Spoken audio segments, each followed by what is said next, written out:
Hello Internet, and welcome to my live reaction for One Piece Chapter 1012. It's very late this week, I will admit. 1013 is only like 2 days away, but let's go ahead and get 1012 out of the way now. When we last left our heroes, Big Mom had created a new homie called Hera with similar lightning powers to Zeus. Using that, she was able to kind of survive her fall and blast Kid and Killer into the Skull Dome. Meanwhile, Luffy kind of continued his clash with Kaido, with Zoro, with Law teleporting himself and Zoro away, so that Luffy could handle the fight one-on-one.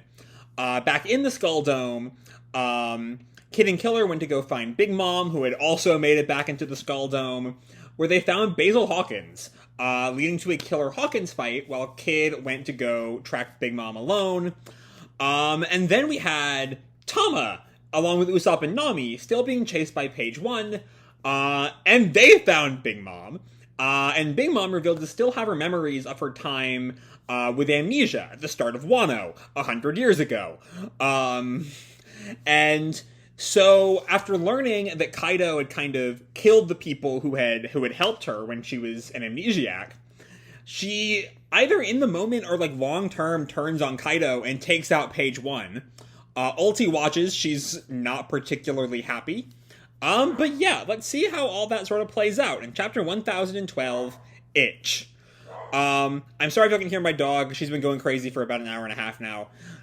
Sorry. Anyway, our picture here is of Kid, who's created a kind of mechanical bird. And then some birds just kind of chilling in some real birds are sort of chilling in his hair. Reader request, Kid's so focused on building a bird out of scrap metal, he doesn't realize his head got turned into a bird's nest by Atsuki. That's a really funny bit. Anyway, Chapter 1012, Itch. We open on the connecting hallway from Treasure Repository Floor 2 to Castle Floor 3 with the Scabbards.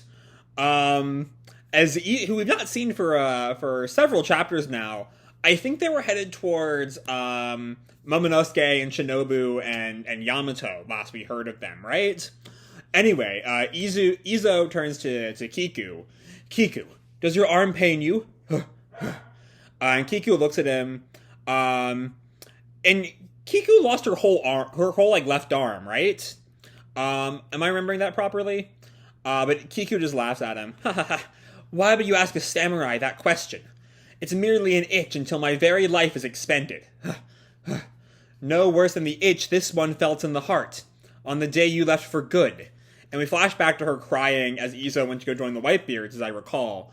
I'm curious, is this one sort of a kind of, older, like, samurai-era way of speaking? Just kind of coming through Kiku right there. I'm not quite sure, but I'm going to assume so. Anyway, Izo kind of laughs, come on. But if you're doing well enough to tease me, I'll take that as a good sign. I'm really sorry for leaving without a word to you. And then Kawamatsu, the people running right now, I think, are just, the siblings, Kawamatsu, Nekomamushi, I think, or Inuarashi. One of them's fighting Jack. And then Kinemon is fighting Kanjuro. And then I forget who else is still with them. Raizo was fighting, the long year guy, whose name I don't remember. One of Orochi's henchmen. So I think it's just the four of them at this point, unless I'm forgetting someone. Anyway, Kawamatsu turns to Izo. Izo, if the country is opened as we hope, what do you suppose will become of Wano? But Izo sort of like stops him. Let's talk about that in the morning, if we're still alive. And Kawamatsu laughs. Kapapa, a tall task. And Kinemon is there, which is suspicious because he should be fighting Kanjuro. If, once again, Kanjuro has been killed off screen, I will be so mad. But Kinemon or my guess is that it's like a Kanjuro clone. At this point, it is an all-out melee. We win or we die. I'm certain we need all the help we can get. I should be more than enough to protect Lord Momonosuke on my own. The rest of you, scatter and join the fight. Yeah, that's a trap. That is a trap if ever there was one. Kawamatsu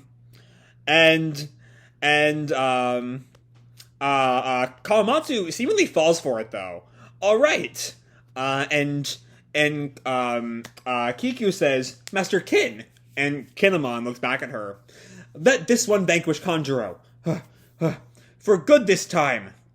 And Kinemon looks back at her.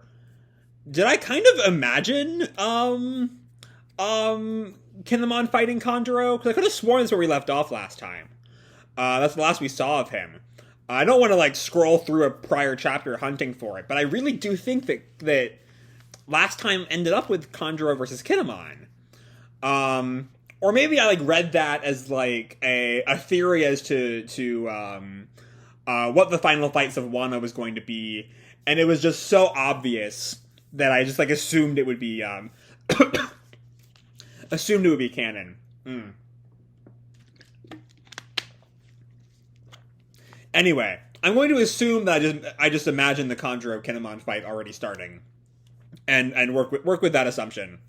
Anyway, just then a couple more of the minks show up after Kinemon nods at Kiku or looks at Kiku. I don't actually see any nod motion.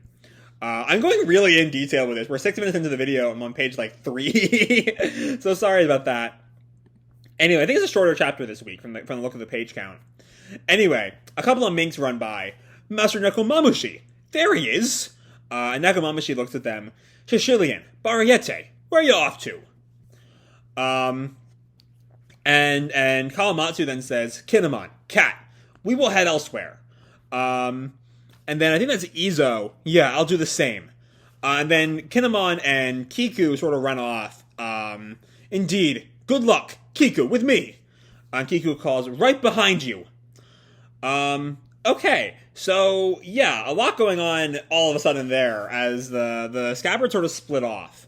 I'm not quite sure where the rest of the group is going, if they're going anywhere in particular, just somewhere else where the action might be, as Kinemon and Kiku head towards Momo alone.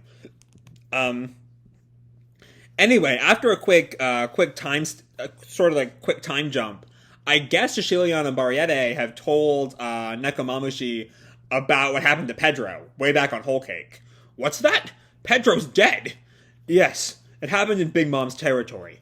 Luffy's crew said it was his sacrifice that enabled them to get here. I see. So yeah, apparently, I kind of assumed that Nekomamushi like heard about Pedro at some point, but I guess not. Bariete says, but the one who caused Pedro's death is here on this island. I saw Karen and Wanda fighting him, but their anger was getting the best of them. That's why I had to rush back to warn Commander Shishilian. So I'm guessing that's where Neko's going next, to go fight Perospero. And Neko grins. Well done, Pedro. You died for a noble cause. And the opportunity to avenge you is on this island, eh? And we see kind of like, sticks out his claws and just leaps to go find Perospero. Meow! That cat's flying! Boss!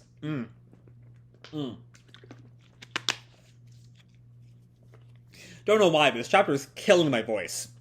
Anyway, we then cut to the first floor crawl space, which seems to be where Team Yamato has kind of ended up. And Yamato says, just watch out for the Marys. They're looking for the both of us together, Momonosuke. And then Yamato tells him, so I'm going to be a decoy. This is you, see? And he holds up this sort of, like, bag representing Momonosuke. You're not hiding the fact... And Momo looks at him. You're not hiding the fact that you're just itching to go fight. And Shinobu says, it's alright, Yamato. We've already made contact with Master Kin. So it looks like Yamato's going to be doing something new in the next minute or so. And Yamato calls back, he's in your hands now, Shinobu. Oh, and is Luffy alright, Momonosuke? Oh, right, because I guess Momonosuke has that, like, voice of all worlds thing, right? I guess he's somehow communing with Luffy through that. Have we seen that earlier and I've just forgotten about it? Again, there's so much shit going on in this arc. A lot of things just sort of, like, slip through my fingers, it feels like. Momo tells him, he is the same as earlier, weakened but still well. However, there are only two voices now. So yeah, Momonosuke has worked out that it's now a one-on-one fight on the roof. Not exactly what's going on. That Zoro and Law left while Kid and Killer went to go focus on Big Mom and Hawkins. Anyway, that kind of stops Yamato in his tracks, and he looks back. 1-on-1. I have to hurry.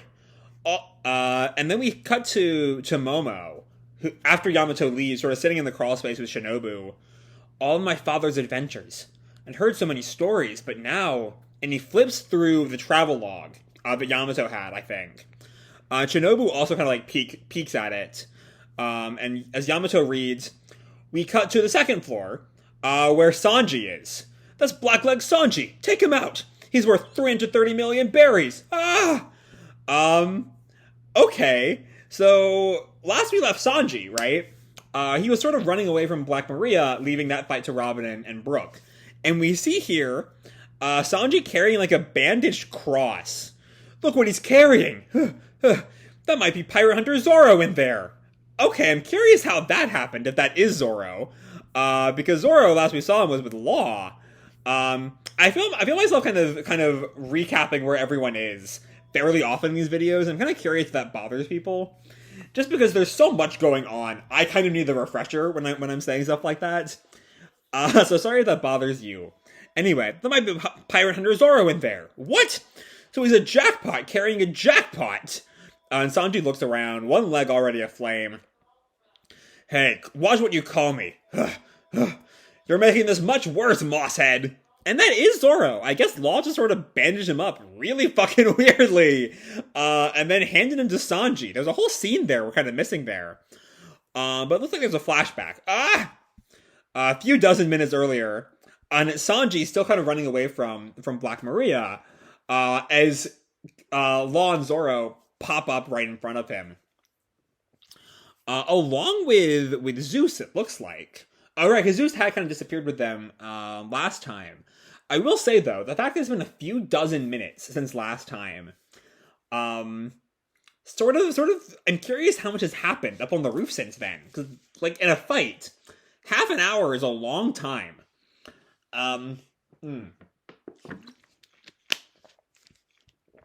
So we'll see that when we get to it. Anyway, and Law says, shoot, we switched with something flying through the air.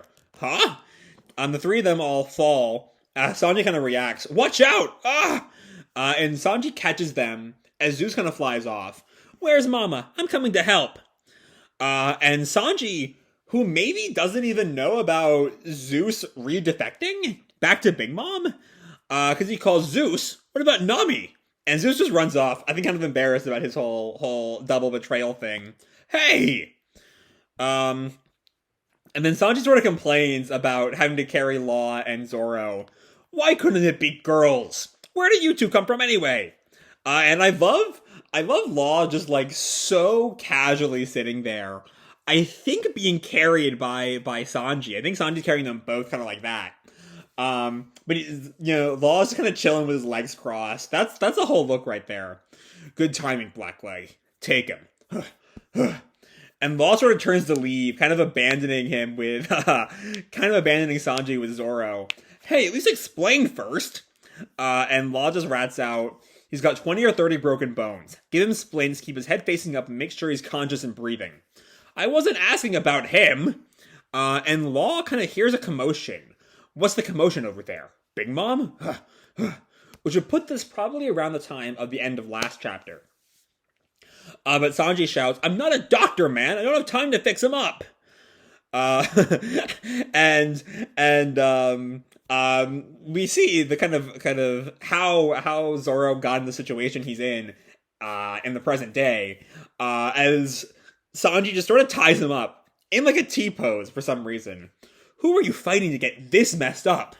And Zoro just very matter of fact, Kaido, Big Mom. Makes sense. Surprised you found the rooftop. I trust Luffy's okay up there. And Zoro tells him, it seemed like he figured something out. He's going to win. And Sanji in the present, just confidently, I already knew he would. That's a great line right there. It's been said 100 times by every single person in this fandom, but I love just the pure confidence that the Straw Hats have in their captain. There is no doubt that he's going to win this fight.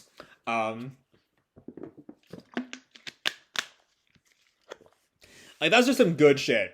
And Sanji alright, that line already. I already knew he would. And Sanji, it's really good for Sanji that he doesn't really fight with his arms, because he can use his arms to carry Zoro while still doing all the damage he would to the Beast Pirates anyway. Anyway, where should I go to set you down? And Zoro is passed out while this is happening.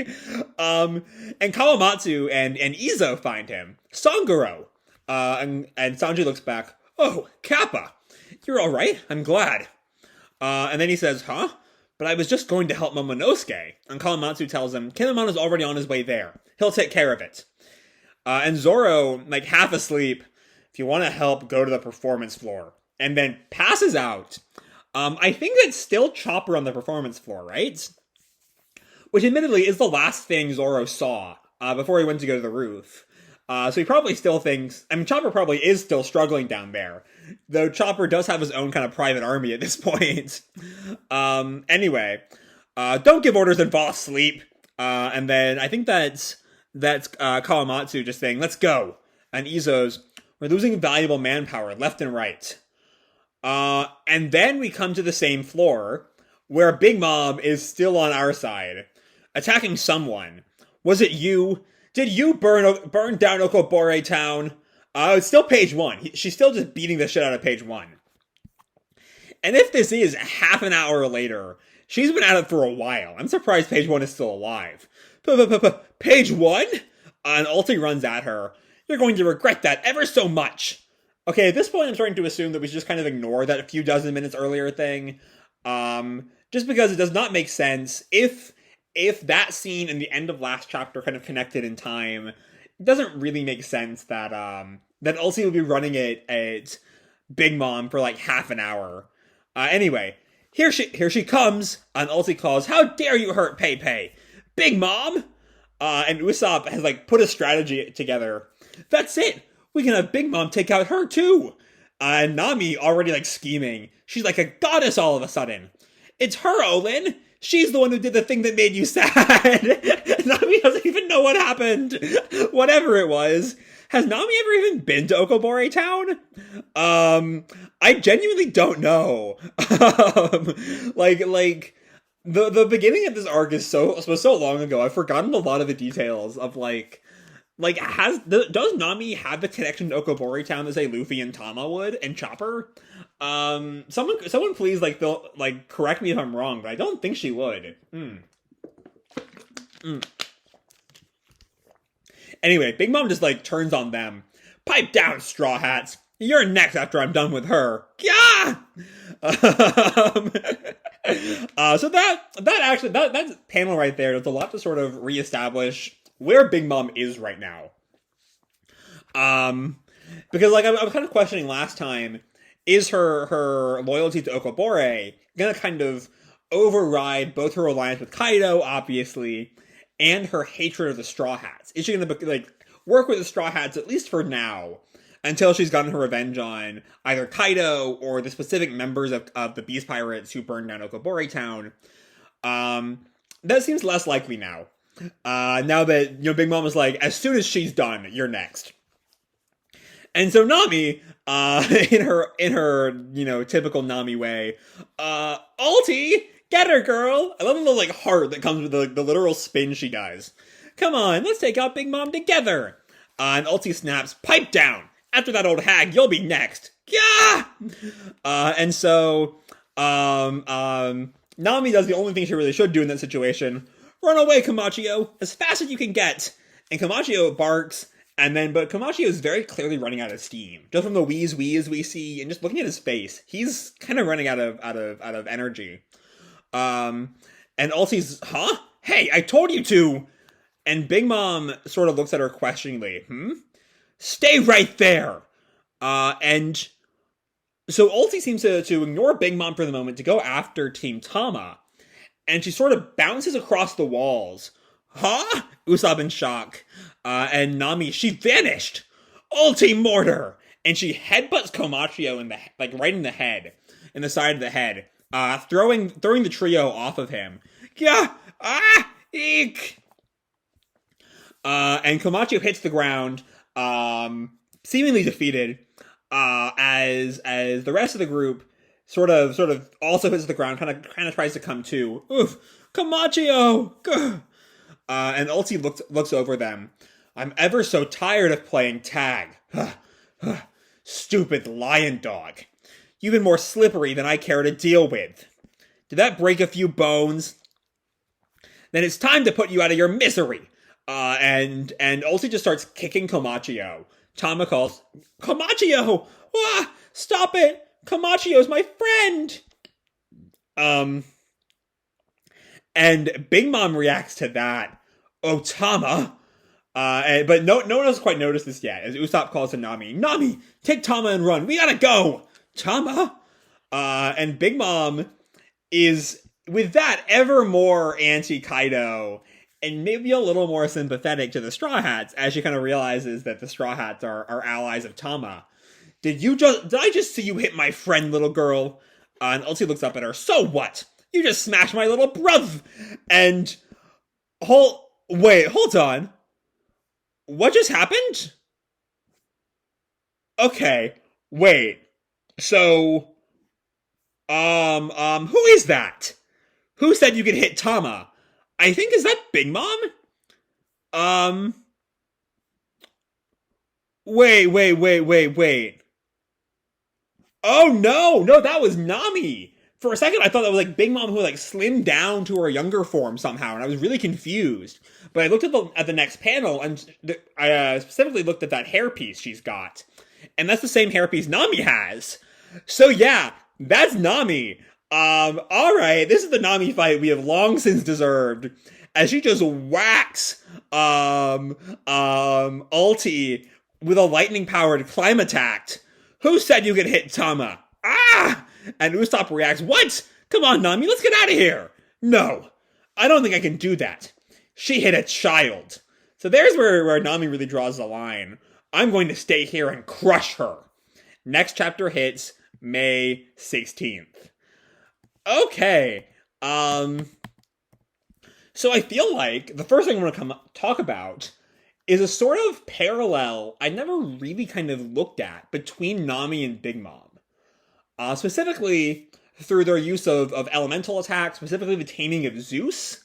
Both of them, in their own way, have kind of gotten the hold of a homie, an elemental homie. Admittedly through like force of will on Nami's part. But both of them do, use elemental attacks, and both of them are in this chapter so fiercely protective of Tama. Like, that's the moment that pushes Nami over the line. She hit a child. I'm going to stay here and crush her. Also, this might just be the fact that I've been rewatching Arlong Park, and I'm curious if her experiences with Arlong are kind of coloring her visceral reaction to Ulti attacking a child. Is in particular, like, it's not, her line is not even she hit Tama. That final line, I mean. Her initial line is, who said you could hit Tama? She then says, when she's explaining herself to Usopp, I don't think I can do that. She hit a child. And the child is stressed there. So maybe it is kind of tied up to, and some abuse she suffered under Arlong. Which then leads to, I'm going to stay here and crush her. I don't know. Anyway, if Oda plays this right, and does not skip these fights and kind of worried he might, this could be a great showcase for the Straw Hat ladies that don't get the fight scenes they deserve. Robin and Brooke, admittedly, but also Robin, mainly Robin, is fighting Black Maria, and now we have Nami, specifically Nami. Usopp and Big Mom might help out, but specifically Nami versus Ulti. So please, Oda, give the ladies of One Piece the fight scenes they deserve. And admittedly, it is more of a problem with I heard them described as the secondary Straw Hats recently, more than specifically the women of the Straw Hats. But it also is a fact that, like, Nami and Robin just don't get fight scenes. Not as often as they really should. I don't even remember the last Nami fight scene. I mean, there weren't really any fight scenes on Whole Cake. It was just, Luffy versus Cracker and Luffy versus Katakuri are really the only real fights I can remember in that arc. I mean, there's the whole extended chase bit, which would put Nami's latest fight at, like, Punk Hazard at the earliest. Maybe a little bit on Zoe. If there were really any fights on Zoe, it's been a while since I read that arc too. And she was out of Dressrosa the whole time. So I think her last real fight might have been Punk Hazard. Feel free to correct me if I'm wrong. My One Piece knowledge is not perfect by any stretch of the imagination. Anyway, this is a fun chapter. Beyond that bit with Nami starting her fight with Ulti, there's not a whole lot of real progression in it. But you know, it's some more of the table setting that kind of characterized a lot of early Onigashima. We see the Scabbards split as Kiku and Kinemon go to find Momonosuke and protect him, whereas Nekomamushi meets up with some Minks to go fight Perospero. Sanji runs into Kawamatsu and Izo to head towards the performance floor, where presumably Chopper is still dealing with Queen, as I recall, and King and the Marco stuff, and a whole bunch of shit going on the performance floor we haven't seen in a while. And, you know, Sanji sort of meeting up with Zoro and Law. Did we see where Law was headed, actually? Because he just kind of leaves. He says, "What's the commotion over there? Big Mom." So he might be headed towards Big Mom, possibly. But like the first really like half or so, almost 2/3 of this chapter is a lot of sort of people saying where they're going, people announcing their next move. It's not really till we hit page 11 that the action really starts. With Big Mom just beating the shit out of page 1, Ulti reacting, Nami trying to use her enemies against each other, but kind of failing, leading to Ulti hitting Komachiyo and Tama. Oh, hold on. So I'm very stupid. I now that I got a new laptop. If you cannot tell by the change in camera quality, and with it, I can zoom in again on these pages, and I missed the bottom row of page 14, where Ulti specifically kicks Tama, leading to Nami's reaction, and Big Mom's reaction, and the whole ending. I feel very stupid, but it does sort of make the ending a good bit clearer. Anyway, where I was going with all that is that scene ends with, you know, Ulti hitting Tama in particular, which gets her on both Big Mom and Nami's bad side. And please, Oda, give us the Nami fight we so deserve. It's all I want in the world. Yeah, I just really, really, really want that. I'm gonna see if I can Google real fast, see if I can find anything about the last time she had a real fight. And I'm not gonna keep y'all too long, but God, it's just been major battles. Her last major fight, I'm seeing like the chase, some fights with the Big Moms. She participates in the Cracker fight. But yeah, it's been maybe the fight with Monet. It's been a while. I don't remember exactly her contribution to the Monet fight. My point being, it has been a long, long time since Nami's had a real, honest-to-goodness fight. And I cannot wait to see it. Please give us this, Oda. Even if it takes like 3 more chapters to actually wrap around to this plotline, I just want that good content. So I'm going to leave this video off here. Hope you all enjoyed the chapter and the video itself. If you did, feel free to drop me a like or subscribe. You know, do whatever makes you happy, you know? And remember, your life is your own, okay? Bye!